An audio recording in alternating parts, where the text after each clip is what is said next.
கிளிநொச்சி மாவட்டத்தில் நிலவும் வறட்சி காரணமாக குடிநீரை பெற்றுக் கொள்வதில் மக்கள் சிரமத்தை எதிர்நோக்கி வருகின்றனர். கிளிநொச்சி கந்தபுரம் கிராம சேவையாளர் பிரிவுக்குட்பட்ட மரியன்குளம் கிராம மக்கள் குடிநீரின்றி அல்லல்படுகின்றனர். குடிநீர் தட்டுப்பாடு காரணமாக கிளிநொச்சி மாவட்டத்தின் தெரிவு செய்யப்பட்ட 72 கிராமங்களுக்கு பவுசர் மூலம் குடிநீர் வழங்குவதற்கு தீர்மானிக்கப்பட்டது. எனினும் கரச்சி பிரதேச செயலாளர் பிரிவுக்குட்பட்ட மணியன்குளம் கிராமம் இந்த திட்டத்துக்குள் உள்வாங்கப்படவில்லை என பிரதேச மக்கள் தெரிவிக்கின்றனர்.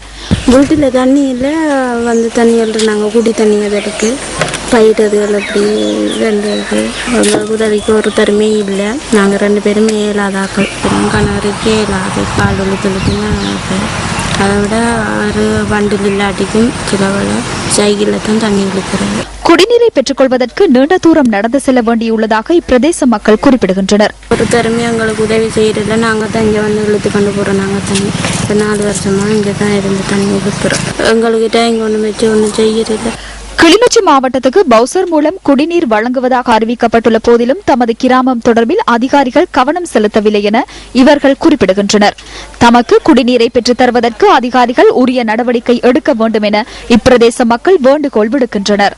இது தொடர்பில் கிளிநொச்சி மாவட்ட அரசாங்க அதிபர் ரூபாவதி கேதீஸ்வரனிடம் நாம் வினவினோம்.